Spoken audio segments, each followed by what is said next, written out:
Enlightened Tap. नमस्कार दोस्तों, मैं सौरभ इनलाइटन टाइम में आपका स्वागत है। मैं आज इस वीडियो के कड़ी में आपके समक्ष भारत और चीन के आपसी संबंध के विषय में बतलाऊंगा।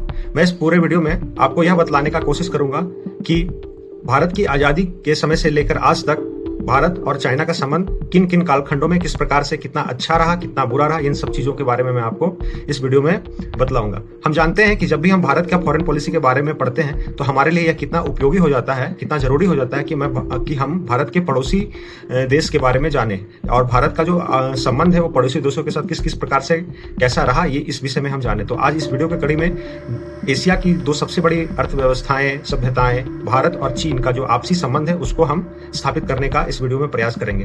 हम कोशिश करेंगे कि आपको एक बहुत अच्छा historical point of view perspective दें, जिससे आप जान सकें कि भारत और चाइना का जो संबंध है वो शुरुआत से क्यों अच्छा रहा या क्यों बुरा रहा, या आज के दरमियान किस प्रकार से चीज़ों को बढ़ाना चाहिए। तो हम इस पूरे वीडियो में आपको इसके संबंध को व्यवस्थित करने का प्रयास करते हैं। आइए देखते हैं।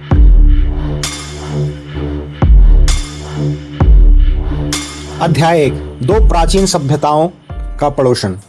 भारत और चीन ये दो देश केवल नक्शे पर पड़ोसी नहीं हैं, बल्कि दो ऐसी प्राचीन सभ्यताएं हैं जिन्होंने एशिया और दुनिया की आत्मा को गढ़ा।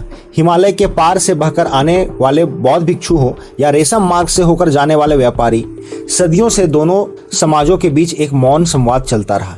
भारतीय बौद्ध धर्म ने चीन की आध्यात्मिकता को चुना और छुआ, और चीन से आया रेशम, चाय और कागज भारत की संस्कृति में घुलता गया।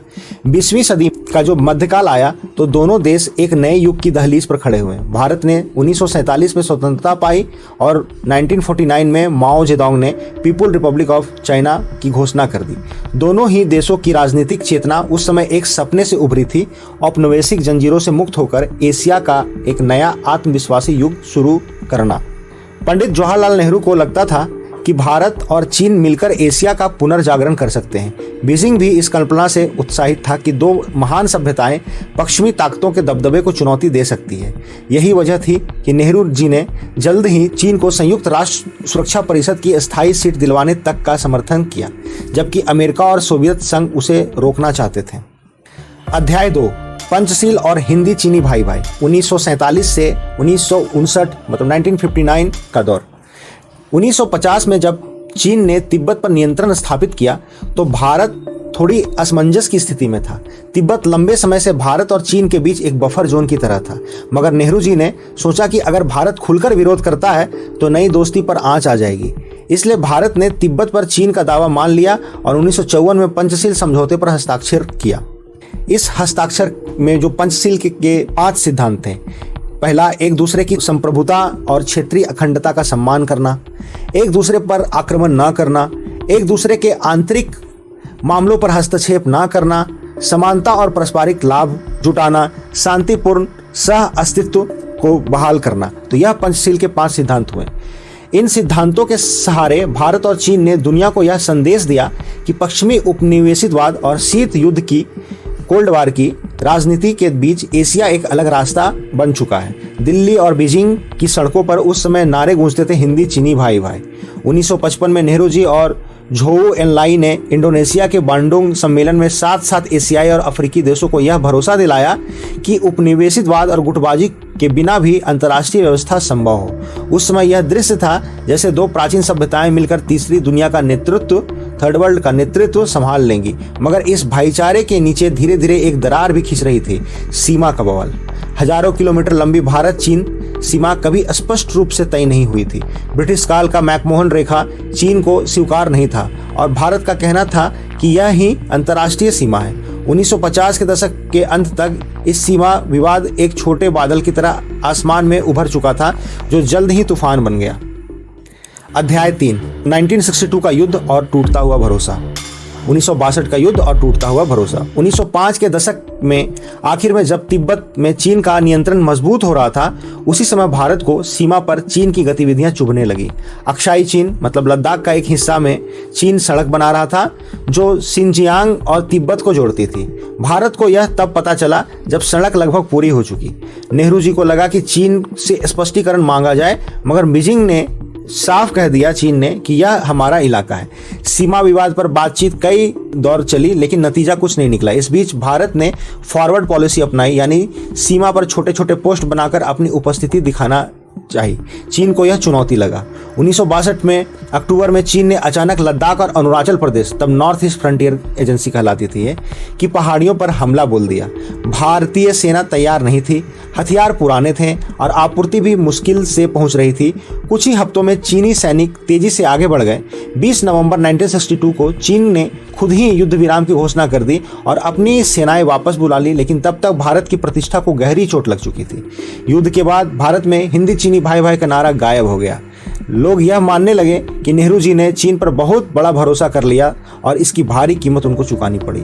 नेहरू जी का स्वास्थ्य भी गिर गया था और 1964 में उनका निधन हो गया। अब आते हैं अध्याय 4 की तरफ, जो 1965 और 1971 के युद्धों के बीच चीन का खेल से संबंधित है। 1965 में जब भारत और पाकिस्तान के बीच युद्ध हुआ तो चीन ने पाकिस्तान का साथ दिया। बीजिंग या चीन ने, अच्छा यहाँ पर राजधानी से संबंध इसलिए बोला जाता है कि जब किसी देश के बारे में बोला जाता है ना पॉलिटिकल साइंस में, चूंकि मैं उसका एक स्टूडेंट हूँ तो इसलिए वो बीजिंग उसकी राजधानी से संबंधित करते हैं, मतलब आप चीन मानकर चले। बीजिंग ने भारत को धमकी दी थी कि हालांकि खुलकर युद्ध में शामिल नहीं हुआ, इससे भारत के मन में यह धारणा और पक्की हो गई कि चीन पाकिस्तान कार्ड खेलकर भारत को दबाना चाहता है। 1971 में जब बांग्लादेश मुक्ति संग्राम हुआ और भारत ने पाकिस्तान को निर्णायक हार दी, तब अमेरिका और चीन दोनों ने पाकिस्तान को बचाने की कोशिश की। अमेरिका के राष्ट्रपति निक्सन और हेनरी किसिंजर उसी समय देश से गुप्त संपर्क बना रहे थे, जिससे अमेरिका चीन रिश्तों की शुरुआत हुई। यह भारत के लिए चिंता की बात थी, क्योंकि शीत युद्ध के बीच अमेरिका और चीन का एकजुट होना दक्षिण एशिया में भारत के लिए एक नया दबाव पैदा करता था। अब आते हैं अध्याय 5 की तरफ, जो 1976 की एक ठंडी दूरी से लिखा हुआ है। 1962 के युद्ध के बाद करीब एक दशक तक भारत और चीन के बीच राजनयिक संपर्क लगभग टूट रहे थे। दूतावास खुले रहे लेकिन संबंध बेहद ठंडे थे। भारत सोवियत संघ के करीब जाता गया, जबकि चीन अमेरिका के साथ नजदीकी बढ़ा रहा था। हालांकि 1970 के दशक के मध्य में दोनों देशों ने थोड़ा थोड़ा बातचीत फिर से शुरू की। 1976 में दोनों देश ने राजदूत स्तर पर संबंध बहाल किए। यह एक संकेत था कि धीरे धीरे रिश्तों को सामान्य बनाने की कोशिश होगी। अब आते हैं अध्याय 6 की तरफ, जिसे बर्फ पिघलने की शुरुआत से हम लिखे हैं, जो है 1976 से 1988 के बीच का समय। 1976 में भारत और चीन ने राजदूत स्तर पर संबंध बहाल किए। लगभग 14 साल बाद फिर से बीजिंग और दिल्ली में राजदूत पहुंचे। उसी समय इंदिरा जी की जो सरकार ने यह महसूस किया कि चीन से अस्थायी दुश्मनी भारत के लिए नुकसानदेह है। अब आते हैं देसाई जी और इंदिरा जी का दौर। 1977 में मोरारजी देसाई प्रधानमंत्री बने।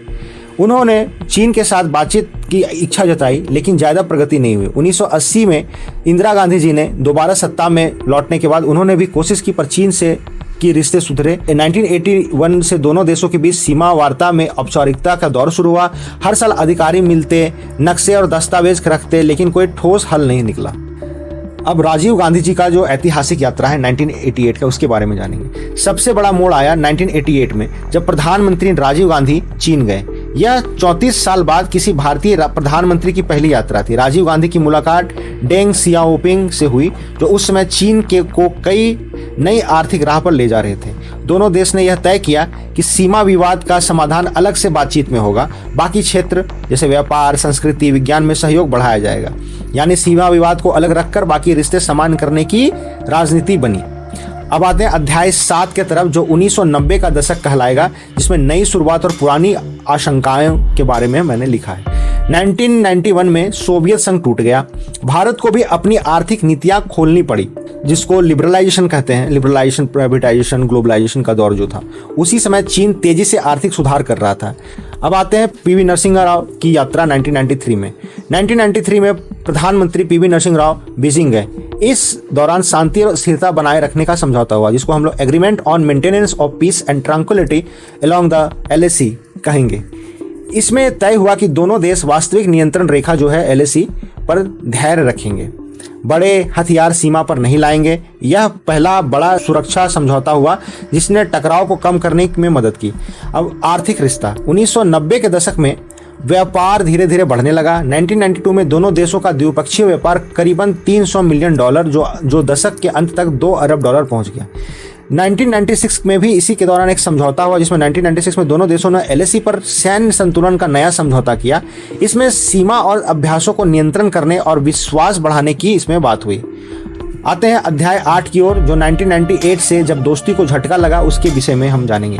1998 में भारत ने पोखरण में परमाणु प्रशिक्षण किए। प्रधानमंत्री अटल बिहारी वाजपेयी जी ने संसद में कहा कि भारत का परमाणु कार्यक्रम चीन से मिली सुरक्षा चुनौतियों के कारण भी जरूरी था। बीजिंग को यह बयान बेहद बुरा लगा, मतलब चीन को बहुत बुरा लगा। चीन ने कड़ी आपत्ति जताई और भारत पर आरोप लगाया कि वह एशिया में हथियारों की दौड़ बढ़ा रहा है। इससे रिश्ते में तनाव आ गया, लेकिन अटल बिहारी वाजपेयी जी ने के बाद में समझौते की कोशिश की और चीन को भरोसा दिलाया कि भारत शांति चाहता है। तो भाई 1976 से 1998 तक की कहानी का सार यह है कि दोनों देशों ने दुश्मनी से बाहर आकर बातचीत शुरू की। 1988 में राजीव गांधी जी की यात्रा पर रिश्तों की नई नींव रखी गई। 1990 के दशक में व्यापार और सैन्य समझौते हुए, लेकिन 1998 के जो परमाणु प्रशिक्षण है उसमें फिर से तनाव बढ़ा दिया। अब आते हैं अध्याय 9, वाजपेयी जी का दौर, जिसको कहेंगे 1998 से 2004 के बीच का। पहला है पोखरण के बाद का जो तनाव हुआ। 1998 के परमाणु प्रशिक्षण से चीन नाराज था, लेकिन धीरे धीरे दोनों देशों ने समझ लिया कि बातचीत से ही आगे बढ़ना होगा। वाजपेयी जी की जो चीन यात्रा हुई 2003 में, उसके बारे में जानिए। 2003 में प्रधानमंत्री अटल बिहारी वाजपेयी जी बीजिंग गए। यह यात्रा ऐतिहासिक था क्योंकि भारत ने तिब्बत को चीन का हिस्सा माना। चीन ने सिक्किम को भारत का हिस्सा मानने के संकेत दिए, जो कि औपचारिक मान्यता बाद में मिली। दोनों देशों ने सीमा विवाद के समाधान के लिए स्पेशल रिप्रेजेंटेटिव्स मैकेनिज्म की शुरुआत किया। अब है अध्याय 10, मनमोहन सिंह जी का दौर, जो 2004 से 2014 के बीच में रखा गया। 2005 में संबंधों में नई ऊंचाई आई। 2005 में चीन के प्रधानमंत्री वेन जियाबाओ भारत आए। दोनों देशों ने स्ट्रेटेजिक एंड कोऑपरेटिव पार्टनरशिप पर पीस एंड प्रॉस्पेरिटी की घोषणा की। यह पहली बार था जब भारत और चीन ने अपने रिश्ते को रणनीतिक कहा, मतलब स्ट्रेटेजिक कहा।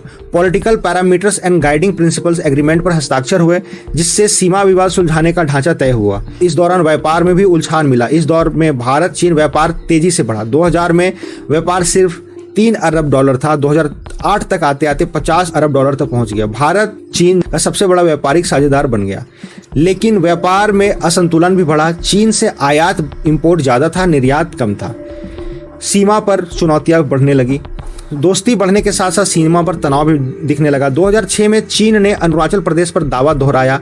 2009-10 में चीनी सेना की घुसपैठ की खबरें बढ़ी। 2013 में लद्दाख में देप्सांग में चीनी सैनिक घुस गए, जिससे बड़ा विवाद शामिल हुआ। 2010 का दशक जो रणनीतिक चिंता का दशक था। हालांकि मनमोहन सिंह और वेन जियाबो फिर ली किचियांग जो 2013 के बीच उनमें मुलाकात हुई, लेकिन भारत में मन में यह चिंता बढ़ रही थी कि चीन पाकिस्तान को बहुत सपोर्ट करता है। चीन हिंद महासागर में अपनी मौजूदगी बढ़ा रहा है और भारत की सुरक्षा को घेरने का प्रयास कर रहा है। तो 1998 से 2014 तक की कहानी यह है कि अटल बिहारी वाजपेयी जी ने रिश्तों की नींव मजबूत की। मनमोहन सिंह के समय व्यापार में रिकॉर्ड तोड़ बढ़ोतरी हुई, लेकिन सीमा विवाद और चीन पाकिस्तान नज़दीकी ने भारत की चिंता को बढ़ा दिया। अब आते हैं अध्याय 11, मोदी जी का दौर, जो 2014 से 2025 के बीच के बारे में हम जानेंगे। 2014 में जब नरेंद्र मोदी प्रधानमंत्री बने तो चीन ने शुरुआत में काफ़ी गर्मजोशी दिखाई। सितंबर 2014 में शी जिनपिंग भारत आए। उन्होंने गुजरात में साबरमती तट पर मोदी जी के साथ चाय पी, अहमदाबाद में रोड शो किया। चीन ने भारत में $20 अरब के निवेश का वादा किया। यह दौर बहुत सकारात्मक लग रहा था, लेकिन दोनों देश 21वीं सदी की साझेदारी की बात कर रहे थे। 2015-16 में बढ़ता सहयोग हुआ, लेकिन छिपा हुआ तनाव भी था। भारत और चीन दोनों ब्रिक्स, SCO, G20 जैसे मंचों पर सक्रिय रहे। चीन ने ओभर मतलब one belt one road project शुरू किया, लेकिन भारत ने इसे ठुकरा दिया क्योंकि इसमें चीन पाकिस्तान आर्थिक कॉरिडोर भी शामिल था, जो भारत अधिकृत पाकिस्तान POK से गुजरता था। यहीं से मतभेद साफ हो गया। 2017 में डोकलाम का जो संकट हुआ, यह सबसे बड़ा टर्निंग पॉइंट था। भूटान के डोकलाम क्षेत्र में चीन ने सड़क बनानी शुरू की। भारतीय सेना ने हस्तक्षेप किया क्योंकि यह क्षेत्र सिक्किम और सिलीगुड़ी कॉरिडोर चिकन नेक के पास था। 73 दिनों तक भारत और चीन सैनिक आमने सामने खड़े रहे, लेकिन दोनों पीछे हट गए। लेकिन विश्वास हिल चुका था उस समय। 2018-19 के बीच वुहान और महाबलीपुरम मीटिंग। तनाव कम करने के लिए मोदी जी और शी जिनपिंग ने 2 अनौपचारिक समिट किए, जिसमें 2018 में वुहान समिट दोनों नेताओं ने नया भरोसा बनाने की कोशिश की। 2019 में महाबलीपुरम समिट संस्कृति और सभ्यता के रिश्ते पर जोर दिया।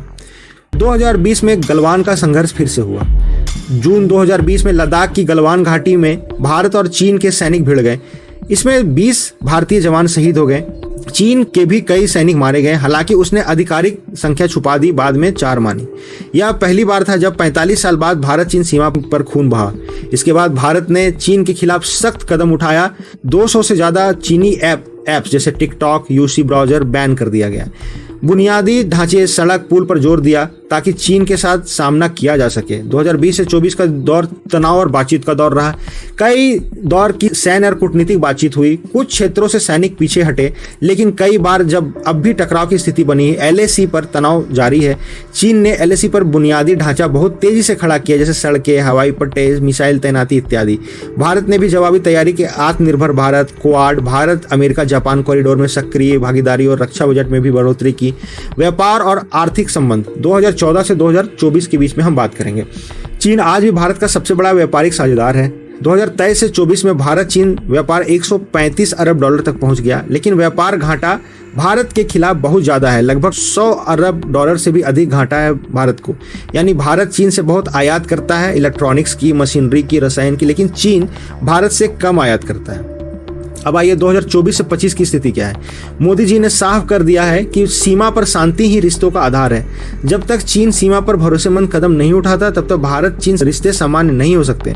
भारत अब चीन को रोकने के लिए क्वाड, इंडो पैसिफिक स्ट्रेटजी, रूस और आसियान देशों के साथ बढ़ोतरी बढ़ा रहा है। निष्कर्ष आज का जो भारत चीन का रिश्ता रहा उसका क्या है। अगर कहानी की तरफ देखें तो 2014 से जो शुरुआत दोस्ती की हुई, 2017 में डोकलाम से रिश्ते जो खटास में बदले, 2020 के गलवान ने रिश्ते को लगभग तोड़ दिया। आज 2025 भारत चीन का रिश्ता दोस्ती और दुश्मनी के बीच अधर में लटका हुआ है। राजनीतिक और सीमा पर अविश्वास है, लेकिन व्यापार अभी भी मजबूत है। तो मोदी जी का यह दौर का यह निष्कर्ष था आज की वीडियो का।